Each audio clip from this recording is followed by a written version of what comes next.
Olá, sejam todos muito bem-vindos, todas muito bem-vindas. Hoje o Alesp em Pauta vai falar sobre direito e diversidade sexual. A diversidade pressupõe o resgate das diferenças biológicas, etnias, culturais, sociais, econômicas, políticas, religiosas e até históricas, o que confirma a existência de uma sociedade plural.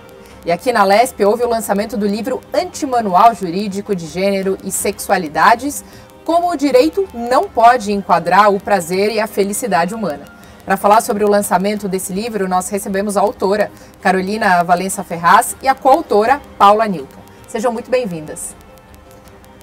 Olá, muito obrigada pelo convite. Nós estamos à disposição para fazermos essa discussão sobre uma obra que é paradigmática desde o próprio título. Sem dúvida. Paula? Agradecer o convite e estamos aqui para os esclarecimentos sobre a obra. Carolina, já que você começou falando então, de ser uma obra paradigmática, é justamente isso. A primeira pergunta seria sobre o título. Ele diz muito sobre o que as pessoas vão encontrar no interior do livro, mas é polêmico por si só. Na verdade, a ideia de antimanual é que dentro do direito a gente acaba construindo obras que têm uma característica manualística muito grande, como se fosse uma espécie de ritual ou de bula comportamental das relações sociais. E nesse aspecto é dizer que primeiro surgem as relações sociais e posteriormente o direito vem como uma valoração de um fato social repetitivo para criar uma tutela protetiva, não opressora. E a gente precisa imaginar que existem pessoas distintas, com perspectivas identitárias distintas e que existe uma dignidade existencial e identitária. E perpassa também por direitos sexuais que devem ser observados como uma esfera tanto da dignidade humana quanto das liberdades individuais. E aí a gente não pode presumir que não existe um direito maior, um supradireito, e nesse aspecto o título brinca com isso, que é exatamente a perspectiva do direito à felicidade. O que é que todos nós, enquanto pessoas, perseguimos nas nossas existências? Entre surtos depressivos, tristezas, constrangimentos, violências rotineiras, essa tal felicidade. E essa tal felicidade que é tão ansiada por todas e todos nós, ela se dá com o reconhecimento da nossa satisfação, das interlocuções e interações sociais prazerosas. E para além de uma perspectiva, muitas vezes, apenas binarista, entre o masculino e o feminino, entre cis-heteronormatividade, e contemplando todas as existências, todos os segmentos, a diversidade funcional, a deficiência, a diversidade sexual, a perspectiva etarista, o envelhecimento. O envelhecimento especificamente com relação ao feminino é muito complexo, porque nós mulheres nós somos proibidas de envelhecermos. É como se nós tivéssemos um pacto maldito de permanecermos jovens para sempre. Agora, Paula, é importante a gente explicar que, para quem for adquirir esse livro, não é um livro exclusivamente para aquelas pessoas ligadas ao mundo jurídico, né? Não. O livro, ele aborda várias questões que são interessantes tanto para aqueles que trabalham com o direito, como aqueles que trabalham com as ciências afins ao direito, e até mesmo para aqueles que têm curiosidade nos temas tratados aí no livro. E é interessante também abordar que quando a gente trata de direito e sexualidade, esse é um tabu enorme no universo jurídico, porque são temas que todos têm curiosidade em saber, em ter conhecimento, mas devido a várias construções mentais, tabus ainda existentes na nossa sociedade, as pessoas não costumam abordar. Tanto que quando eu pedi o afastamento para vir tratar sobre o tema, que eu sou professora na Universidade Federal da Paraíba, em João Pessoa, no campus de João Pessoa, aí qual é a temática do livro que será lançado? Um antimanual. Ok, perfeito, antimanual, porque foge à regra, ao normal, ao senso comum, aquilo que já vem tabeladinho em vários outros livros de direito que comumente nós encontramos por aí. Aí acrescentei antimanual jurídico, melhor ainda, né, que vai tratar de temas que não são tão comuns abordados no universo jurídico. Antimanual jurídico de gênero, aí já complica em relação às reações da comunidade jurídica, como estamos falando nesse ambiente. Antimanual jurídico de gênero e sexualidades, aí é o grande tabu. Porque todos já olham com um pouquinho não, com muito preconceito a tratar sobre esse tema. E são temas que são de interesse de todos, que a gente vê que quando combina sexualidade e crime, isso são ingredientes aí perfeitos e midiáticos bastante. Mas quando a gente diz que vai abordar, que vai tratar no universo jurídico sobre esses temas, aí os olhares já se modificam bastante. Todos têm interesse, todos querem saber sobre essas temáticas, mas quando a gente diz que vai abordar, o tratamento já é diferenciado. Os olhares já se voltam de forma aí quase, posso falar até demoníaca para o tratamento do tema. E quando a gente diz assim, são temas que no ambiente jurídico mesmo, é muito mais fácil nós encontrarmos pessoas que conheçam quem é, por exemplo, a Mia Khalifa, do que quantas constituições federais o Brasil teve. Mas quando a gente diz, vamos tratar sobre temas de sexualidade, aí há esse grande temor. Por isso que é tão importante o lançamento desse antimanual jurídico sobre direitos e sexualidades, para que as pessoas possam trabalhar esses temas dentro tão normal, tão natural como é trabalhado temas como assédio, como ilícitos penais, ilícitos trabalhistas, direitos trabalhistas, que isso seja mais trabalhado e que o livro seja bastante divulgado e também indicado. E revela, né, Carolina, que o próprio mundo do direito tem os tabus, e muitos com relação a esse tipo de temática. E veja da importância de se trazer esse lançamento para a Casa Legislativa Estadual de São Paulo, né? Porque a gente está falando de uma casa que transpira e respira a legislação. E se a gente pode sensibilizar servidores, deputados, acerca de legislações que tenham um recorte de perspectiva de gênero e sexualidades de forma a reduzir o impacto da discriminação e do preconceito, como isso é importante. Nós vivenciamos inegável isso, o recorte dentro de sexualidades, quando o gênero flexiona no feminino, há um processo de violência de gênero muito grande nisso, né? Porque as sexualidades femininas, elas sempre foram tratadas como instrumento de opressão e silenciamento das mulheres. E a gente precisa discutir também um processo de mulheridades, porque nós não somos iguais. Dentro da perspectiva de gênero, nós somos, enquanto mulheres, todas diferentes em nossas essências. Né? Você paulistana, Paula paraibana, eu pernambucana, né? Cada uma de nós com uma militância, um ativismo, uma atuação política, porque independentemente da perspectiva partidária, né? Até mesmo essa busca pelos direitos sexuais emancipatórios é uma perspectiva política de liberdade feminina, né? Do reconhecimento das mulheres como pessoas livres ao exercício de sua satisfação e mais da sua dignidade afetiva sexual. Porque as pessoas querem pautar as sexualidades, eu falo sempre no plural, numa perspectiva de que não existe uma sexualidade só. As pessoas são múltiplas. A gente tem gêneros que são fluidos, porque tem pessoas que, em face das suas afetividades, elas transitam entre o gênero masculino e o feminino por conta das suas relações amorosas, né? E a gente precisa acolher a diferença, libertando o nosso olhar do crivo de uma pseudo-moralidade que é aviltante. O que não importa com quem o outro se deita, com quem o outro se satisfaz. Se a pergunta correta é se o outro está feliz e se o outro está devidamente acolhido.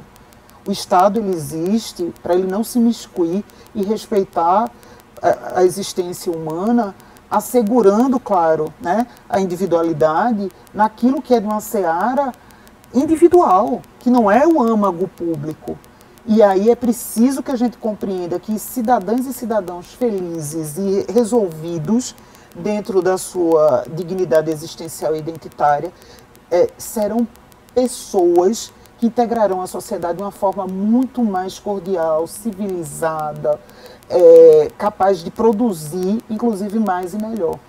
Agora, como que acontece esse momento do lançamento do livro aqui na Assembleia, Paula? Como é feito esse convite, né? Esse livro foi lançado, então, aqui na Assembleia Legislativa do Estado de São Paulo, num evento proposto por um dos deputados, né, o Guilherme Cortes, do PSOL. Como foi feito esse intercâmbio, né? Qual é a importância dessa obra ser lançada também aqui? Imagino que vocês vão fazer um giro, né, por todo o país com ela. A ideia, em princípio, sim, a gente tem, né, Paula, acompanhado os autores, que são múltiplos. A ideia foi exatamente que fosse uma obra coletiva, para que não... São de vários estados, né? E já houve alguns lançamentos lá no Nordeste, Pernambuco, estaremos fazendo também na Paraíba, não é, Carol? E aqui em São Paulo, aproveitando agora. Nós temos vários coautores daqui e nós estamos pensando também em Brasília, voltando para essa perspectiva que é o coração político do país. Veja, São Paulo é algo proposital, porque a gente não pode negar que, em termos de referência nacional, o meio jurídico em São Paulo é um meio que acaba por ensejar uma espécie de norte para todo o mundo jurídico nacional. Então, foi proposital a vinda para São Paulo. Mas a ideia da interface com Guilherme Cortes se dá por conta da pauta assumida pelo gabinete, que é uma pauta muito favorável à pluralidade e à visão de uma efetividade do direito antidiscriminatório e do acolhimento dessa diversidade identitária e sexual. Então foi impossível a gente não dialogar com o gabinete, discutindo exatamente essa possibilidade de fazermos o lançamento nesta casa, que seria uma casa da cidadania, uma casa que engloba as liberdades de forma muito ampla, né? E patrocinado esse evento por um gabinete que abraça a pluralidade. E vale reforçar que o acolhimento tem sido extraordinário. Vale, inclusive, agradecer, não é? Ressaltar ao gabinete do deputado, né, na figura do próprio deputado Guilherme Cortes e da Renata Perona, que foi fabulosa. E aí, dentro disso, né, dentro de um mandato, então, que realmente tem uma pauta muito definida, como vocês citaram agora, né, que é o Guilherme Cortes, especificamente nessa legislatura hoje, a 20ª legislatura, a gente tem uma série de deputados e deputadas que vêm com essas pautas de gênero e identitárias também, né? É um momento muito diferente, inclusive, né, nessa legislatura, porque então temos deputados e deputadas que se intitulam bissexuais ou homossexuais, temos também aquelas deputadas como Andrea Werner, né, que recentemente teve o diagnóstico de transtorno do espectro autista, foi diagnosticada, embora ela já tivesse um filho também, né, com o TEA, mas ela também foi diagnosticada. Então, assim, é um novo momento na política também, né? E como que o direito conversa com a política nesse momento, com essas pautas nessa obra? Quer começar, Paulinha? Sim, é bastante importante. Por isso que também a relevância do lançamento da obra e que a obra ela seja aí conduzida, não levada, né, não só aqui em São Paulo, mas em outros estados, para que possa servir como base, além de outras obras também nessa cadeia disruptiva, que elas possam servir como base para aí, ideias no parlamento, pautas parlamentares, inclusive de novas legislações que abordem esses temas que são tão importantes. Eu acho que a gente vive um outro momento nacional. É nítido que há um processo diferente do vivido em 2018, na legislatura passada, e há espaços como se a sociedade, né, brasileira e a sociedade paulista é um segmento representativo da sociedade brasileira, tivesse passado um período numa espécie de limbo e agora, até mesmo com a interseção com os movimentos sociais, existiu o êxito da eleição de muitos legisladores estaduais uma visão mais progressista e com pautas que englobam os direitos humanos. Porque a gente tem que falar sobre isso. Houve um processo de demonização dos direitos humanos durante 4 anos. E não é uma pauta da direita ou da esquerda, é uma pauta da humanidade. Porque quando a gente fala em direitos fundamentais e garantias individuais, a gente está simplesmente atribuindo a efetividade dos direitos constitucionais. Não é nada mais, nada menos do que isso. E é básico porque isso transita pela condição e pela perspectiva de humanidade.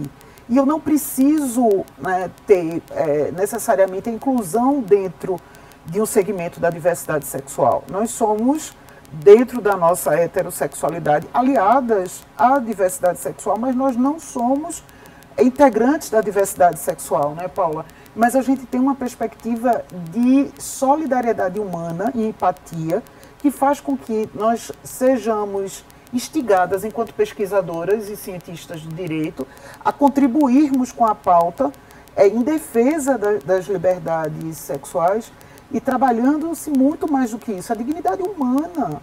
É preciso que a gente sempre incite as pessoas a saírem das suas zonas de conforto. Eu não preciso ser o outro, nem levantar uma bandeira que não é minha. Eu preciso me deixar, enquanto pessoa humana, tocar pela humanidade alheia e fazer com que as nossas humanidades combinadas conduzam a uma construção de uma sociedade eticamente mais equilibrada, justa e onde haja paz social. Porque eu acho que as pessoas elas merecem ser vistas, serem respeitadas e serem consideradas nas suas individualidades e subjetividades.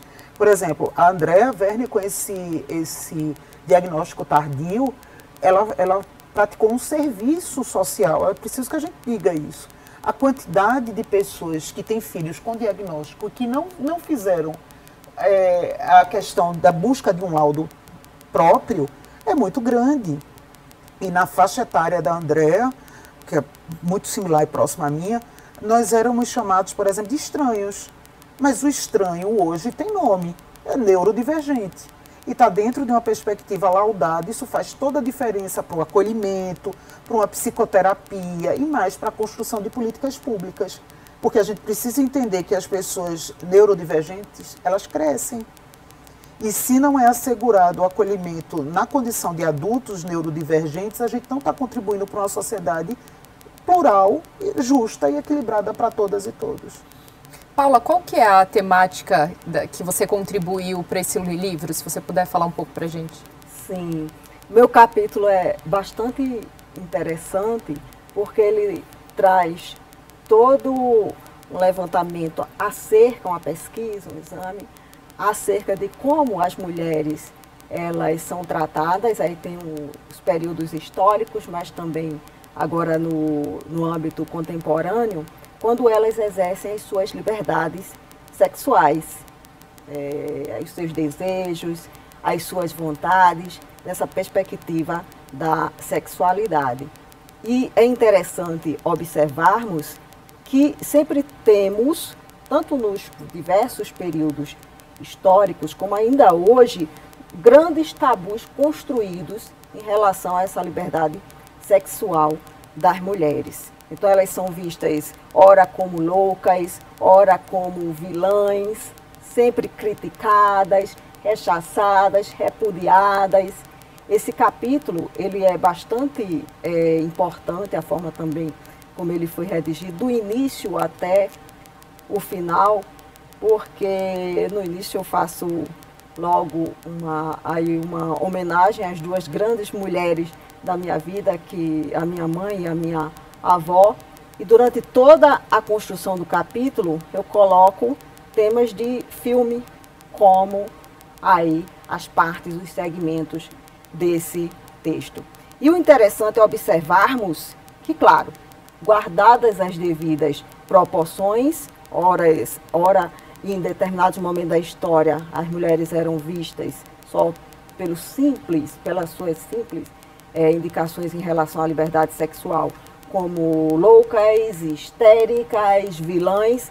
E hoje parece que muita coisa permanece similar, porque sempre quando a gente trata dessas temáticas relacionadas à sexualidade e as mulheres são temas que provocam alvoroço generalizado.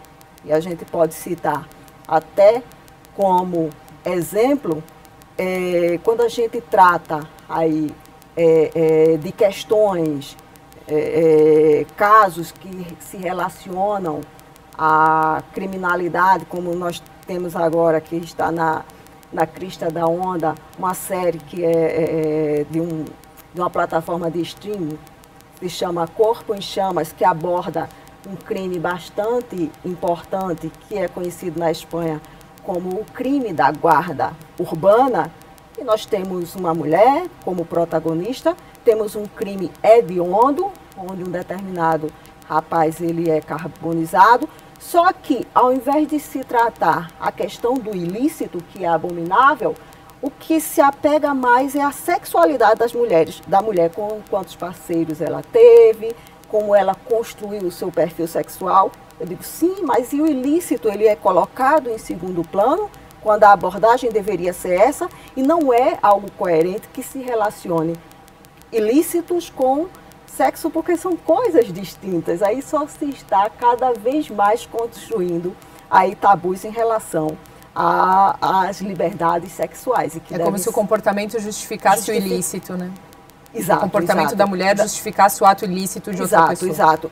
E outro crime que é bastante difundido internacionalmente, que é do Daniel Sancho, né, o filho do ator português, que é um crime também abominável. E o que se mais apega, inclusive, em alguns meios de reportagem, é a sexualidade do rapaz, da vítima, quando a abordagem inicial deveria ser o tratamento em relação ao ilícito. Só para nós termos ideia de como, quando eu falo nesse capítulo, que é cada vez mais recente, no capítulo que eu trago no antimanual, como a questão em relação à sexualidade, à liberdade sexual, ela ainda encontra tabus hoje em dia, quando isso, em pleno 2023, isso não deveria mais ocorrer. Deveria ter um tratamento mais natural, normal, como o sexo é. Mas aí quando a gente fala de diversidade, Marcela, a gente não está falando só de sexualidade, por exemplo, né? A gente está falando de deficiências, também estamos falando de homens, estamos falando de mulheres, estamos falando de transgêneros, estamos falando de uma gama muito ampla. A gente está falando de agêneros, por exemplo, pessoas na generalidade. A gente está falando de seres humanos, de pessoas humanas. E mais, a gente está falando até de pessoas que não são sexualizadas. Porque é preciso que a gente reconheça que existe a possibilidade de interação afetiva sem vivência sexual. Então, quando a gente trabalha a ideia de sexualidade, a gente também fala dos não sexuais. E isso não pode ser tido como algo absurdo, algo nefasto. Porque a gente está partindo de dois princípios básicos: consentimento válido e capacidade para consentir. Aí você pode expressar a perspectiva de autonomia da vontade. Agora, a fala de Paula está me perseguindo aqui, eu preciso concordar com você, Paula. A ideia de que a mulher ela é reduzida a uma perspectiva de louca ao mar, porque basicamente se encerra a questão das violências e diversas violências de gênero, induzindo a uma perspectiva da neurodiversidade dessa mulher. Ela é louca, então se ela é louca, justifica o tratamento abominável que ela teve, ela mereceu. Ou então, em face das subjetividades desse ente feminino que não foi visualizado, ela é má. Na verdade, ela foi incompreendida dentro da perspectiva e da luta dela. E quando a gente tem um recorte de homens que se integram e fogem do estereótipo da cis-heteronormatividade, eles sofrem a violência da recusa desse modelo de masculinidade que passa a ser um modelo tóxico, como sendo a única alternativa cabível e possível. Homens que vislumbram, por exemplo, uma perspectiva estética diferenciada, né? Os metrosexuais, por exemplo, as pessoas que estão dentro de cuidados que até então eram considerados como inerentes ao ente feminino e que agora dizem respeito às pessoas que se curtem dentro de uma perspectiva de autoestima, de como se veem, como se enxergam. Na verdade, a gente nunca discute se existe, por exemplo, uma cerimônia de uma concepção identitária heterossexual. A gente nunca pergunta para uma pessoa hétera. Eu nunca fui perguntado, você foi? O que é que te fez ser hétera? Como você se descobriu hétera? Não existe o Excalibur da heterossexualidade, que a gente é ungido assim, de um lado e de outro, e aí surge, né, de repente, uma divindade que diz, vai, corre, seja hétera, querida.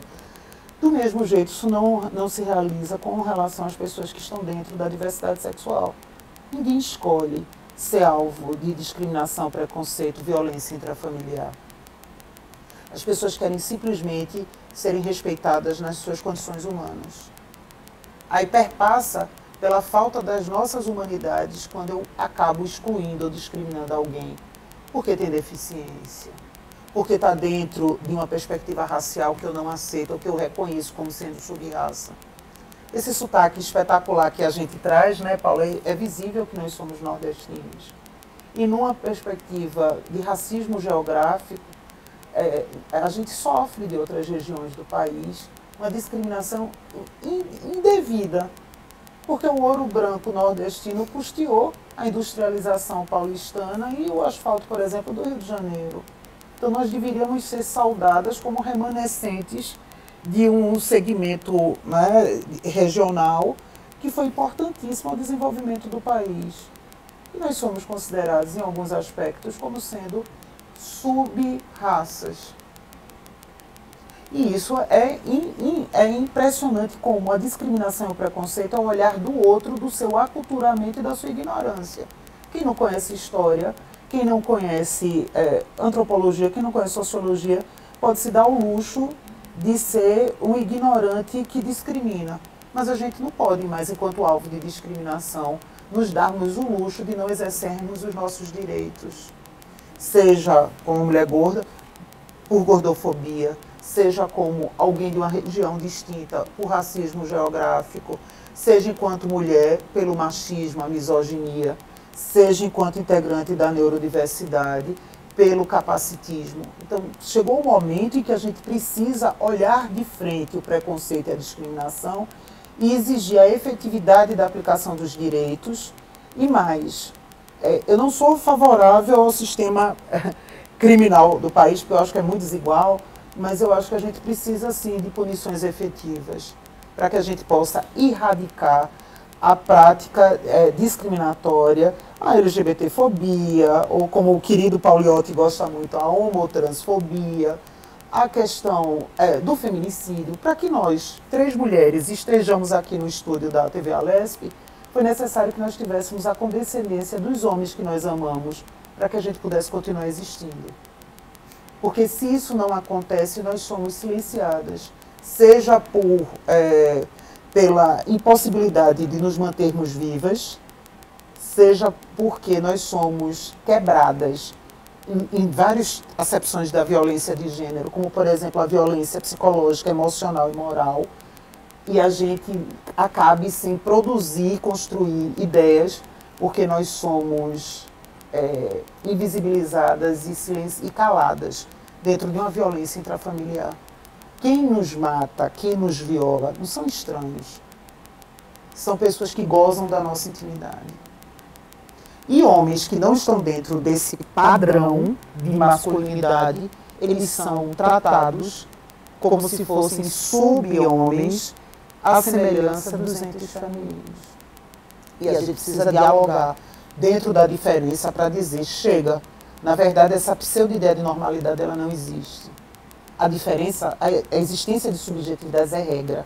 Porque se a gente fizesse uma brincadeira aqui no estúdio e dissesse, vamos apagar as luzes e todo mundo vai encontrar o seu pai igual, todos nós ficaríamos sem pareação, porque nós não somos iguais. A diferença é regra. E aí o direito, então, vem para nortear, basear, né, tudo isso, quando a gente fala em direito, quando a gente fala de segurança. Mas antes da gente entrar nesse capítulo especificamente, a gente precisa fazer um rapidíssimo intervalo. E no segundo bloco a gente volta discutindo sobre isso. O Alesp em Pauta volta já já.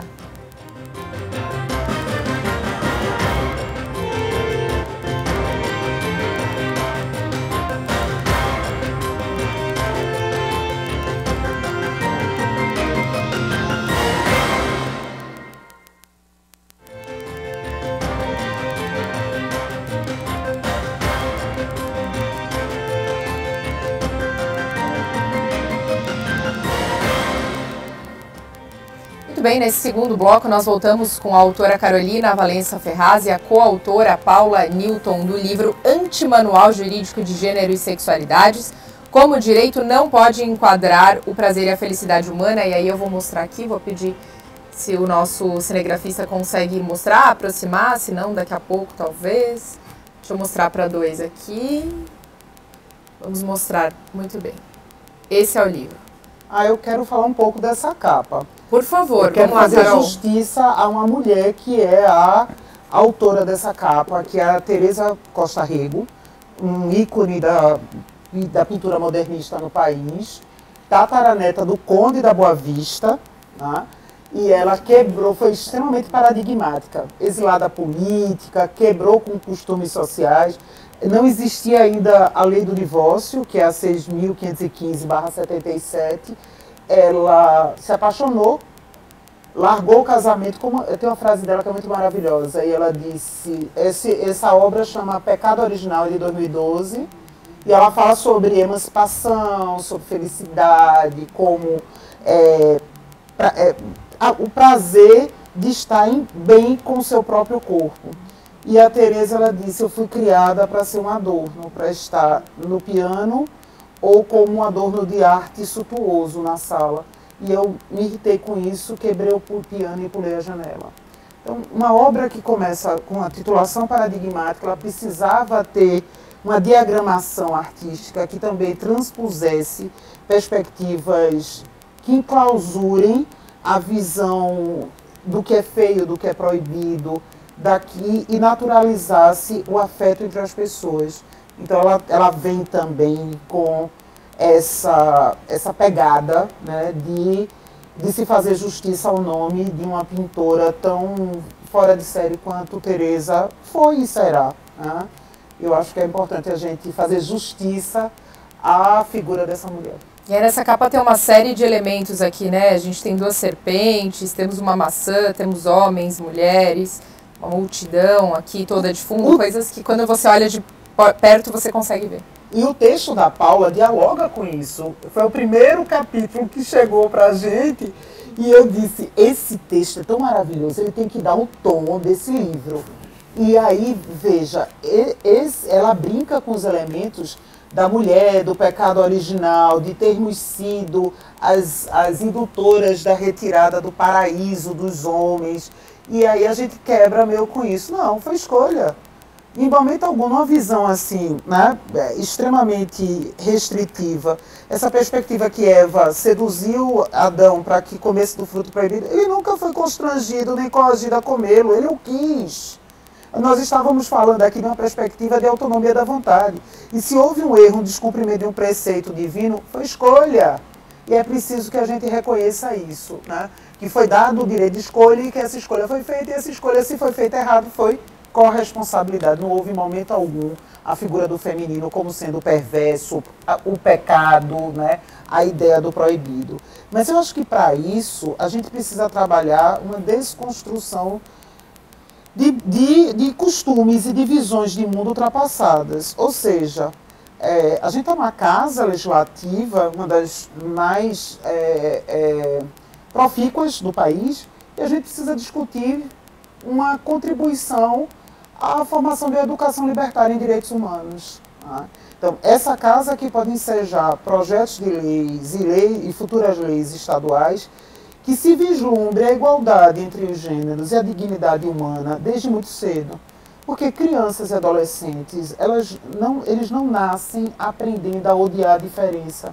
Eles são ensinados por adultos preconceituosos e que discriminam a continuar e perpetuarem discriminação e a punirem a diferença.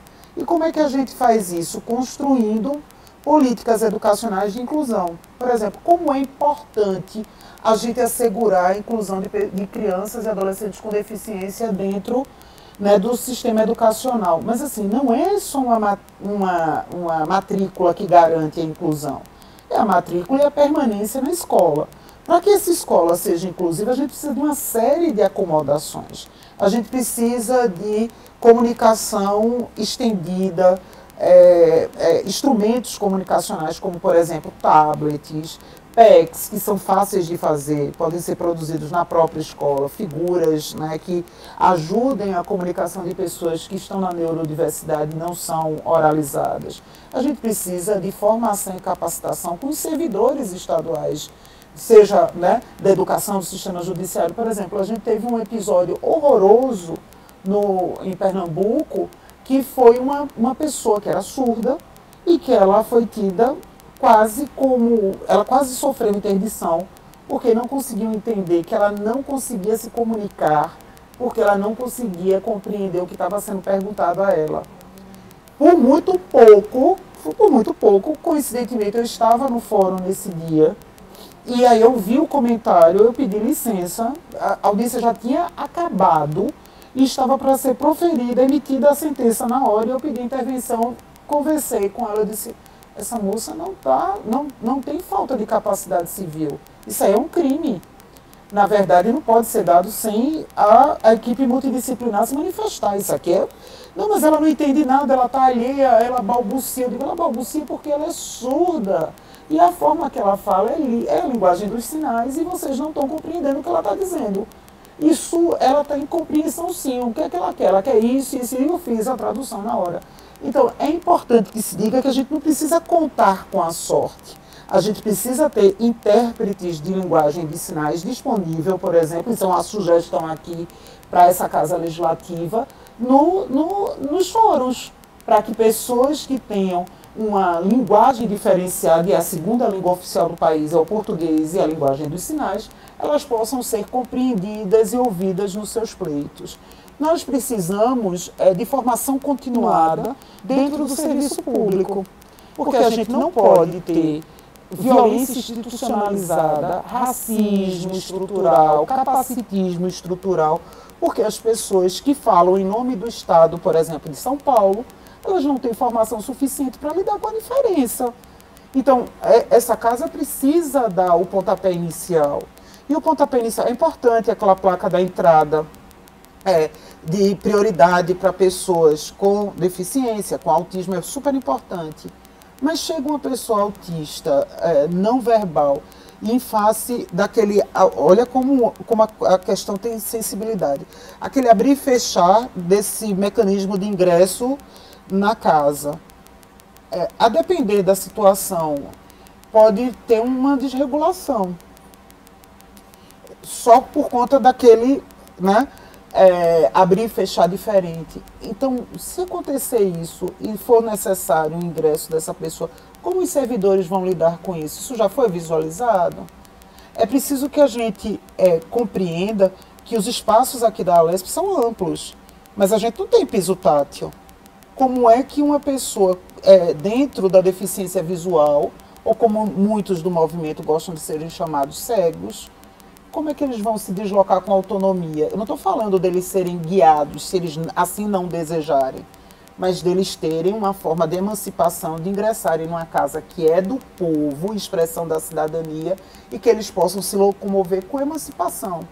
A gente fala sobre sexualidade, mas é um momento também que a gente esfrega, diante de toda a comunidade jurídica e não jurídica, uma perspectiva que é a seguinte: as pessoas existem para além das suas figurações, apenas enquanto número de integrantes de uma sociedade, e elas precisam ser vistas dentro das suas identidades e das suas diferenças. Por que elas não são vistas? Muito bem. Agora, como que essa Casa de Leis, a gente falou aqui sobre diversos assuntos, né? A Assembleia tem se dedicado, se debruçado por meio de projetos de leis sobre alguns deles de formas separadas, então, sobre o autismo, sobre então, a violência contra a mulher, enfim, sobre cada um deles de forma separada. Mas aí a Carolina levantou um assunto aqui, que é a educação, então, onde né, nas escolas, onde tudo isso seria abarcado e seria desde a base, então, as pessoas orientadas, ensinadas, conscientizadas sobre como lidar, não com uma questão ou com outra, mas com todas elas, né? E aí vem mais uma vez, né, essa questão da segurança jurídica. Porque é o jurídico, é o judiciário, né, que ele só pode agir se existe uma lei, né? A legislação rege toda a sociedade. E só nesse momento, então, o judiciário pode entrar ou intervir. É isso, Carolina? Veja, sim, mas o judiciário ele pode construir, através de técnicas de integração, a aplicação de fontes outras do direito que não seja a fonte da lei. Mas funciona melhor, porque nós somos um país calcado numa cultura, né, Paula, muito legalista. Quando a gente tem legislação, você está coberta de razão, quando a gente tem legislação que acolha, porque na verdade a gente tem poucos juízes no país que exercem com segurança hermenêutica. E é preciso conhecer técnicas de interpretação e de construção dessas pontes com as demais fontes do direito, que não seria apenas a lei, costume, analogia, jurisprudência, né, princípios gerais do direito, para que haja a construção dessas sentenças que sejam felizes no âmbito de justiça social, racial, de gênero, né, e na justiça não capacitista. Mas como a gente tem muita dificuldade em face desse desconhecimento de hermenêutica, para a segurança jurídica, a legislação é muito importante. Mas quem é que forma o legislador? Essa ideia cidadã de você destacar o legislador do seio da sociedade é muito interessante pela questão de representatividade. Mas sejamos extremamente... Vamos colocar o dedo na ferida. Quem consegue se eleger? Existe uma série de discussões aqui. Nós temos, primeiro, um poder capital incrível, porque as campanhas são cada vez mais produzidas e são caras. Então, determinados segmentos são invisibilizados porque não têm acesso mesmo, dentro de convicções partidárias, a um fundo partidário que justificaria a visibilidade. Então, são candidaturas nanicas, como acontece, por exemplo, no grande segmento da aplicação da lei eleitoral para assegurar o percentual mínimo de candidatas mulheres, mas quantas mulheres têm chances efetivas de serem eleitas? A gente perpetua uma desigualdade nas nossas casas legislativas. E eu não estou tangenciando e fugindo da pergunta, não, vou voltar a ela. Como é que a gente pode discutir políticas públicas para a questão de gênero quando a gente tem uma representatividade pífia de mulheres nas nossas casas legislativas? Quem é que está pensando a questão de gênero? Homens. E homens, vamos trabalhar aqui a ideia do quanto de representatividade... Eita, Guilherme Cortes vai se arrepender profundamente de ter feito esse diálogo e ter trazido o nosso livro para casa. Mas a gente está falando aqui especificamente quem são esses homens que são eleitos nas casas legislativas. Normalmente brancos, cristãos, dentro de uma cis heteronormatividade. Isso é um contingente que não traduz toda a sociedade brasileira. É importante que nós tenhamos os cristãos, claro que sim. É importante que nós tenhamos também aqueles oriundos de religiões de matrizes africanas e indígenas. Nós precisamos também ter vários segmentos de mulheridades e a gente precisa ter uma perspectiva racial que contemple essa formação tão ampla e multimiscigenada da sociedade brasileira. Como é que a gente pode falar sobre as diversas acepções de racismo se a gente tem poucos legisladores que são pessoas negras e de povos originários? Então, é muito emblemático sobre isso. Dentro do movimento de defesa da pessoa com deficiência tem um bordão que eu acho que traduz muito essa perspectiva de efetividade e formação de políticas públicas. Nada sobre nós sem nós. Então, é necessário para a concepção de políticas públicas que a gente tenha representatividade. Mas a gente precisa alterar essa legislação, o Código Eleitoral, para que a gente não seja chamado para fazer brincadeira café com leite. Nós somos, enquanto mulheres, induzidas a uma perspectiva de filiação e de participação política, entre aspas, porque é uma participação política não efetiva.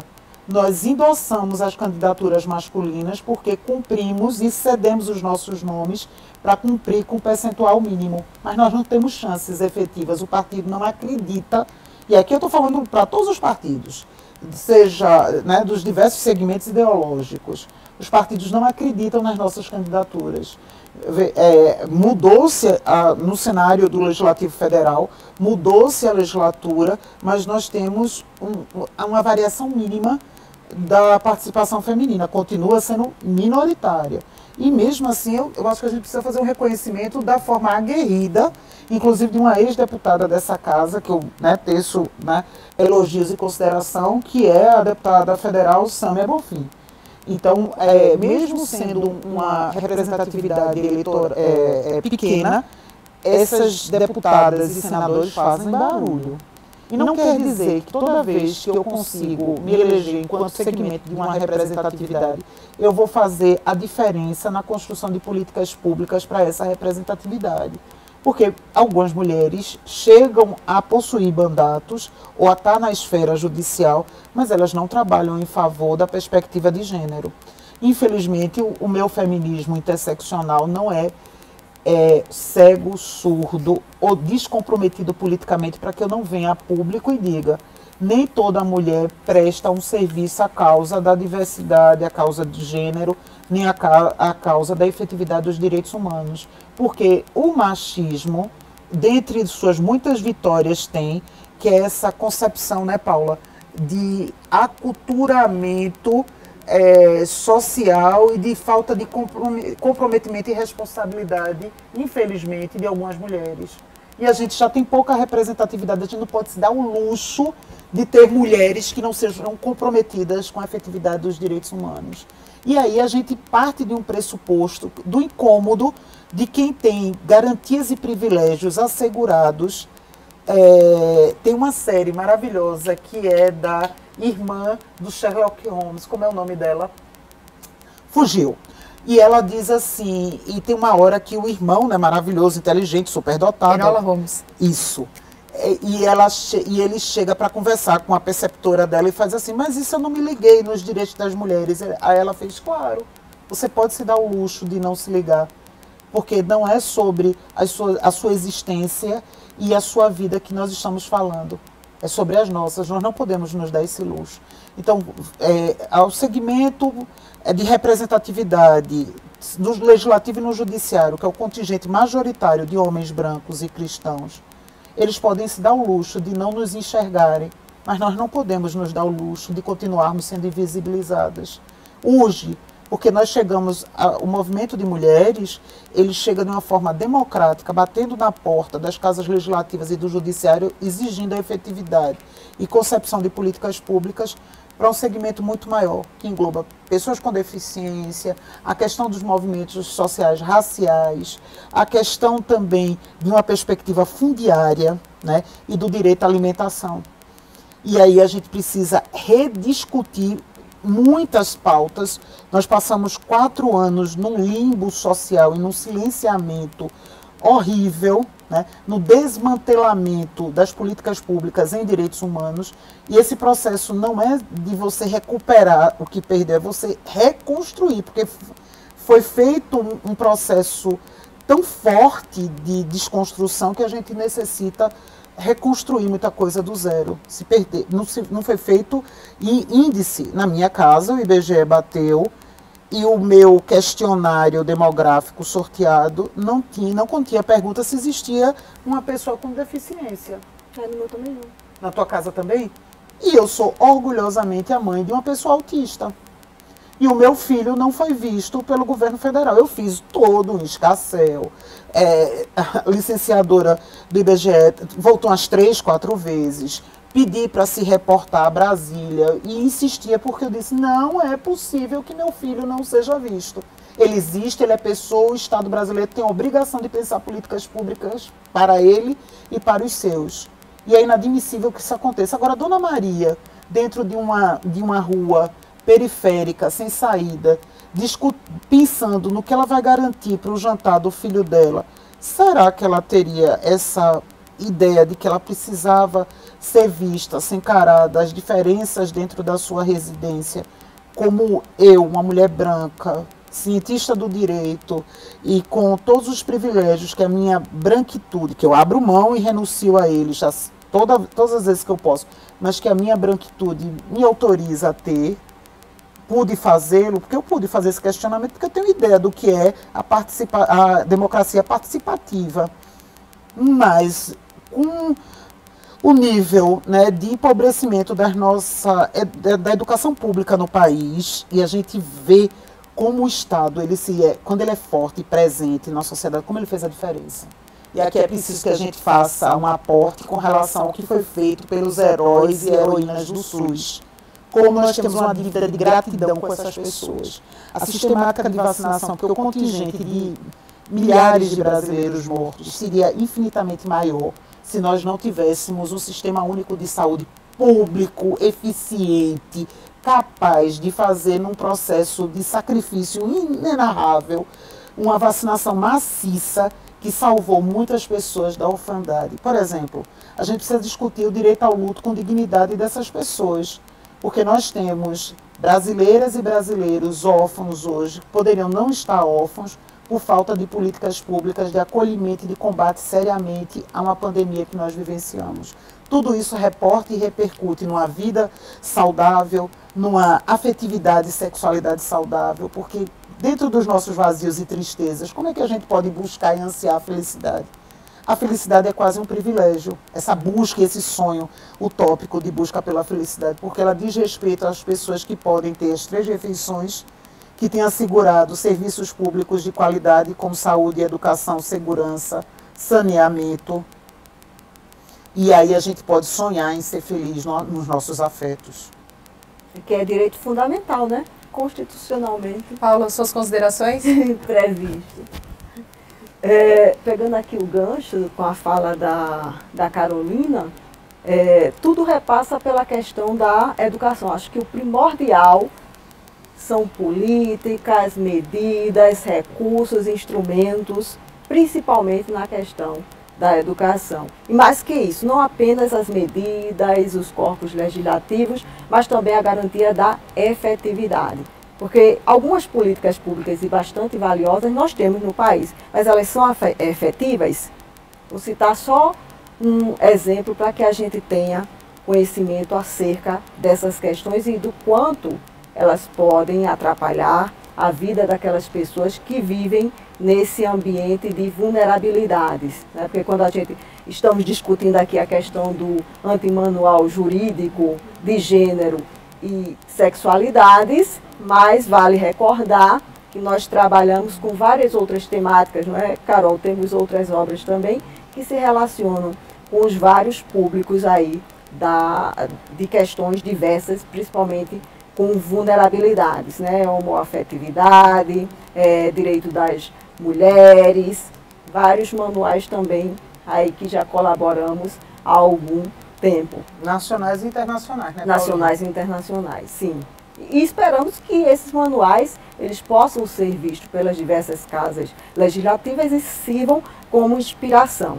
Sim, mas voltando aqui, só para termos um exemplo, na minha universidade, que é uma universidade federal, eu ministro aula no curso na Faculdade de Direito, e nós temos alguns alunos com deficiência auditiva, né, e em específico temos um caso de um aluno que ele já se encontra no 4º, 5º período e não temos ainda alguém que assegure a acessibilidade às aulas. Então esse aluno está sendo bastante prejudicado, várias discussões já foram feitas, existe toda uma legislação que garanta a acessibilidade desse aluno, ele tem o direito, ele passou no vestibular concorridíssimo para direito e ele está com bastante dificuldade de ter acesso às aulas nessa instituição. O Ministério Público foi acionado, o Poder Judiciário foi acionado e ele está 4º, 5º período ainda sem a garantia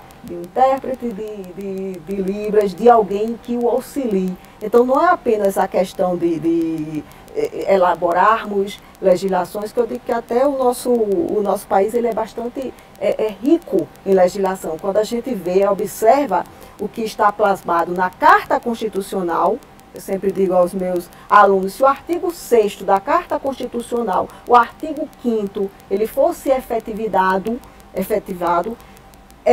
nós viveríamos aí num paraíso, uma utopia. Uma utopia. Inclusive o próprio artigo 6º, conforme a interpretação da nossa Corte Suprema, já assegura até o próprio direito à felicidade, né? Carol, tão distante aí, bastaria esses 2 artigos, o artigo 5º e o artigo 6º. Então, e nós estaríamos aí no mundo A felicidade não maravilhoso. teria um recorte de classe, né, Paula? Exato, Seria exato, perfeito. acessível a todas e todos.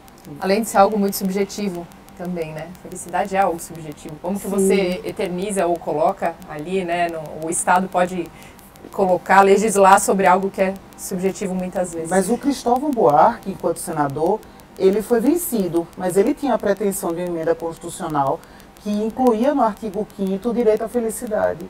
E aí isso se trabalharia um recorte de subjetividades e pluralidade.